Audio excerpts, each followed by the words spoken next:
I think you told everyone I was dead." She didn't answer. She just stood there behind her desk, her face the color of old paper, and I watched 32 years of lies collapse in about 4 seconds. But I'm getting ahead of myself. I was running late that Thursday morning, not catastrophically late, maybe 12 minutes, but enough that I'd skipped my usual coffee at home and was already calculating whether the vending machine on the 3rd floor would get me through the 9 a.m. case review. I worked at Aldridge & Keene, a mid-size insurance firm in Cincinnati, and my older sister ran the claims department, had for 6 years. I joined 3 years after her right out of college, which looking back was either the most convenient thing I ever did or the most naive, depending on how you look at it. The bus that morning was crowded the way Cincinnati buses get in early November. Everyone in their coats, nobody making eye contact, the windows fogged at the edges. I grabbed the pole near the back doors and checked my phone. Nothing urgent. I exhaled. That's when I noticed the man 2 rows ahead of me. He was older, mid-70s, maybe wearing a brown canvas jacket that looked like it had been through a few decades. He was standing, holding the overhead bar, and he had a cane hooked over his forearm that kept swinging into the aisle every time the bus braked. Nobody around him moved. Nobody offered a seat. People were very busy looking at their phones. There was an empty seat next to me. I'd put my bag on it, which I know is the most universally passive-aggressive thing a person can do on public transit, but I was tired and hadn't thought about it. I moved the bag. "Excuse me," I called out. "Sir, there's a seat here if you want it." He turned, and he had one of those faces that looks like it used to be very handsome and had aged into something more interesting. Deep-set eyes, white hair combed back neat. He made his way over carefully and sat down with the particular caution of someone whose knees have opinions. "Thank you," he said. "People don't do that much anymore." "I know," I said. "It's a whole thing." He laughed, this low, warm sound, and said, "I'm Elliot." "Nora," I said. We talked the rest of the ride. That sounds more significant than it felt in the moment. It was just easy conversation, the kind you sometimes stumble into with strangers. He asked what I did. I told him insurance claims, which usually ends conversations, but he asked a follow-up question which I appreciated. He said he'd spent most of his working life in property law, retired now, lived in the West End. He was heading downtown to deal with some paperwork, something to do with an estate, he said vaguely. He made a joke about how lawyers never really retire. They just start doing paperwork for free. When we got to my stop, he stood to get off too. "This is me as well," he said. "Which building are you in?" I pointed to the Aldridge & Keene building on Elm. He squinted at it. "I'm just 2 blocks over," he said, "but if you don't mind, I'll walk with you. My sense of direction has gotten unreliable." I said, "Of course." We walked the 2 blocks. I held the door of our building for him by accident. He'd followed me all the way to the entrance. "Oh," I said, "sorry, I thought you were—" "I may have gotten confused," he said, but he was looking at the building directory inside the lobby. His eyes moved down the list of firms and stopped. His whole face changed. "What floor is Aldridge & Keene?" he asked. His voice had gone very quiet. 7, I said. Do you have a meeting there?" He didn't answer right away. He just kept looking at the directory. Then he said, "Can I come up with you?" It was an odd request, but something in the way he said it, not pushy, not creepy, just careful, like he was choosing each word, made me say yes. We rode the elevator to 7. He was quiet the whole way up. I watched the numbers change and wondered if I was about to be part of a very awkward situation, possibly involving HR. The elevator opened. My sister's assistant, Bethany, looked up from the front desk. I started to say good morning, and then I heard my sister's voice from the hallway to the left. She was walking toward the lobby with a folder, talking to one of the adjusters, and she looked up, and she saw him. I have never seen a person's face do what her face did in that moment. She didn't gasp. She didn't say anything. The folder dropped, and she didn't look down at it. She just went absolutely white, like something had been switched off behind her eyes, and she took 1 step backward. Elliot looked at her steadily. He said, "Hello, Melanie." "My sister's name is Melanie. She has gone by Mel her whole life, The only people who call her Melanie are our mother when she was angry, and apparently this man, in a way that made her look like she might fall over. Mel, I said, do you know him? She didn't answer me. She was still looking at him like he was a ghost. I think, Elliot said. You told everyone I was dead. We ended up in one of the small conference rooms. Bethany hovered in the doorway until I waved her off. My sister sat at one end of the table. Elliot sat at the other. I sat in the middle, which felt about right. The story came out in pieces. Elliot's full name was Elliot Tremblay. He was my mother's father, my grandfather. I had been told my entire life that my mother's parents died before I was born. A car accident in 1987, both of them. My mother had been an only child, no other family. That was the story. That had always been the story. Except that Elliot Tremblay had not died in 1987. He had, by his account, been very much alive and trying to find his family for the better part of 3 decades. It turned out that when my mother was young, early 20s, she and her father had a serious falling out. I won't get into all of it because it's complicated and some of it is between them. And honestly, some of it I still don't fully understand.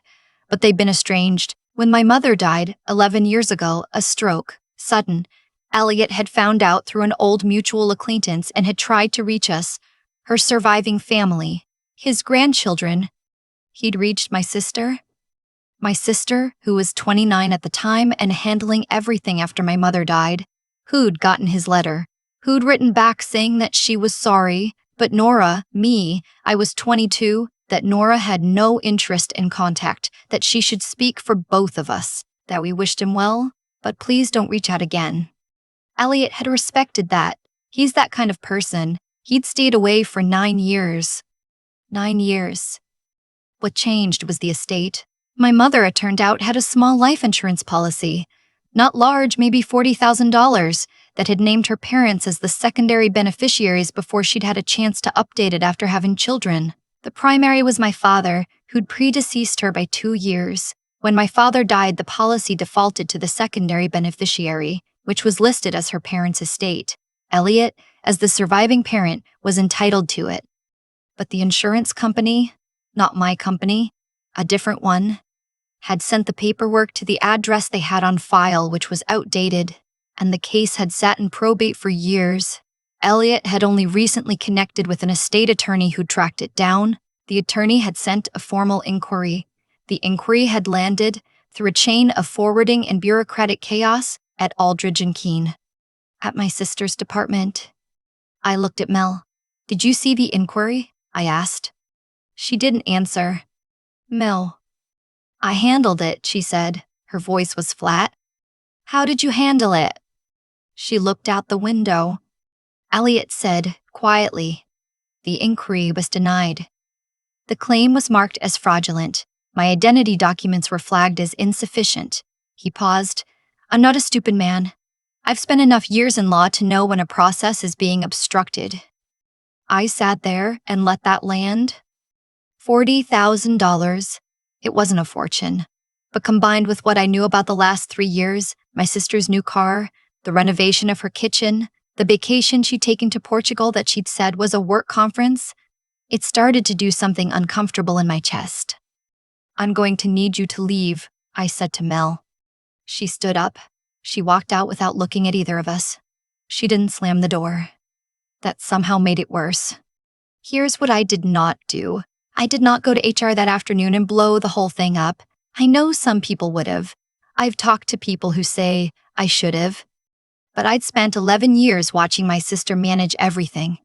She'd been the one who handled the funeral arrangements when Mom died. She'd been the one who sorted the bank accounts, dealt with the attorney, made the phone calls I didn't know how to make at 22. I had trusted her with everything. And I was sitting in a conference room with a 76-year-old man I'd met on a bus 45 minutes earlier, and I needed to be sure. So I told Elliot I believed him, and I asked him to give me 2 weeks. He looked at me for a long moment. Then he said, "You have your grandmother's patience." And I didn't know what to do with that, so I just nodded. The 2 weeks were not easy. I went back to my desk. I answered emails. I sat in the case review at 9 a.m. and I listened to Mel present the weekly claim summary in her usual composed, efficient way, and I thought about what Elliot had said about obstruction, and I kept my face neutral. I was grateful I have a reasonably neutral face. After hours, I started digging. I want to be clear about something. I'm not an investigator. I process claims for a living. But I'd been in this company for 3 years, and I knew how the filing systems worked, and I knew who to ask careful questions of without raising flags. The inquiry from Elliot's attorney had come through our system in September of last year. It had been assigned to Mel's department. The file had been closed in 11 days, unusually fast, with a denial code that I recognized as the one used for identity fraud. I pulled the supporting documentation. The identity documents Elliot had submitted were a valid passport and a notarized affidavit from his estate attorney. They were not insufficient. They were, in fact, exactly what the process required. Someone had entered a false denial. I found the entry timestamp. I found the user ID attached to it. It was my sister's. I went home that night and sat on my kitchen floor for a while. Not because I was having a breakdown, I want to be precise about that, but because the floor felt like the right place to be while I thought through what came next. My cat Gerald came and sat next to me, which he does when he senses something is off. Gerald is a very perceptive animal. I thought about $40,000. I thought about Elliot on the bus, swinging his cane, standing because nobody had offered him a seat. I thought about 9 years of silence that wasn't silence at all. It was a door that had been locked from the outside. I called the estate attorney whose name was on Elliot's paperwork. I explained who I was. She was very professional and very interested in what I had to say. I won't detail every step of what followed because some of it is still legally sensitive and some of it is just genuinely tedious, the way real legal processes always are. Lots of emails. Lots of documentation. 2 conversations with an attorney I found through the Ohio State Bar referral line who charged me $250 for an initial consultation and was worth every cent. The short version is this: the claim was reopened. The false denial was flagged. The matter was referred to the State Insurance Fraud Investigation Unit because it turned out that what my sister had done was not just a policy violation, it was insurance fraud, a federal-level thing, not just a firing offense. It was about 6 weeks from the morning on the bus to the morning my sister was escorted out of the building by 2 men in suits who were not from our company. I was at my desk when it happened. I watched through the glass partition. She didn't look at me when she passed. The investigation uncovered something I hadn't expected. Elliot's case wasn't the only one. There were 3 others. Smaller amounts, claims from elderly or out-of-state claimants, denied on the same false grounds over the past 4 years. The total was close to $90,000, redirected through a series of steps I don't have the forensic accounting background to fully explain, but that ended up in accounts traceable to my sister. $90,000. The kitchen renovation was $42,000. I've looked it up. I testified at the deposition. I answered every question they asked me as plainly as I could. My sister's attorney tried at one point to characterize my cooperation with investigators as motivated by jealousy, sibling rivalry, a long-standing grudge. I said I didn't have a long-standing grudge. I said I had a grandfather I'd been told was dead. The attorney didn't follow up on that. Elliot and I had lunch the week after the deposition at a diner he liked near his apartment in the West End. He had pie, which he said he'd been eating at this particular diner for 20 years because they made their crust with butter instead of shortening, and most places had given up on that. I had the soup. We talked for 3 hours. He told me about my mother when she was young. Things I'd never known. That she used to draw, that she'd been accepted to art school in Chicago and didn't go because she was afraid to leave Ohio, that she used to sing in the car badly and enthusiastically. I hadn't known any of it. I hadn't known because she died when I was 22, and there are things you don't think to ask while a person is alive. I told him about my job, my apartment, my cat. He was very interested in Gerald. He said he'd had a cat named Beaumont who died 2 years ago, and he missed him every day. At some point, he asked me if I was angry. At my sister, he meant. I thought about it honestly. I don't know yet, I said. I think I'm sad more than I'm angry. She was the only family I had for a long time. She was the person who handled everything when Mom died. I don't know how to reconcile those two things. He nodded. He said, I spent 20 years being angry at your grandmother about things that probably didn't warrant that much anger. I'm not going to tell you what to feel, but I will say the angry years are the ones I remember the least. I didn't say anything for a minute. Outside, someone was parallel parking badly and taking about 7 attempts. She's going to send me a letter from county, I said. She already called the house twice, asking for help with legal fees. He looked at me. I didn't answer, I said. Good, he said. He paid for lunch. I let him because he seemed to need to. When we got up to leave, he patted my hand once, briefly, on the table, and didn't make a thing of it. That was the right call. I would have cried if he'd made a thing of it. My sister was sentenced to 22 months. She served 14. I know this because I've stayed informed, the way you do with someone who is family whether you want them to be or not. We have not spoken. Elliot and I have dinner about once a month. He drives now. His knees have gotten better, with some physical therapy he was apparently putting off for years. And he picks me up on Sunday evenings, and we go to the diner, or sometimes a different place if he's feeling adventurous. He met Gerald in February. Gerald sat on his lap for 40 minutes, which Gerald does not do with most people. Elliot was very pleased about this. I changed my emergency contact at work to Elliot Tremblay. The HR form has a space for relationship. I wrote grandfather and didn't feel strange about it at all. My mother's insurance claim was eventually settled. The $40,000 plus accrued interest went to Elliot's estate account, which is mostly earmarked for a bequest to a community legal aid organization he's been involved with for years. He didn't need the money, exactly. He just needed it to be right. I think about that sometimes, that the thing that brought us to each other was a document that had been sitting in limbo for 11 years, and a bus, and the fact that I moved my bag. I don't know if I believe in fate. I think I believe in paying attention. I think I believe that sometimes the most important thing you do on any given Thursday is notice that someone is standing when they don't have to be, and do something about it. I take the bus to work every morning. I still move my bag. I moved a bag. That's all I did. I put my bag on my lap instead of the seat next to me, and I said, "There's a seat here if you want it," to a man I'd never met. I thought about that moment a lot in the months since because it cost me nothing. 30 seconds, a little inconvenience, and it changed everything that came after. What I keep coming back to is that the kindness wasn't strategic. I didn't move the bag because I thought something good would happen. I moved it because leaving a 76-year-old man standing on a moving bus while I protected an empty seat felt wrong. That's it. No calculation.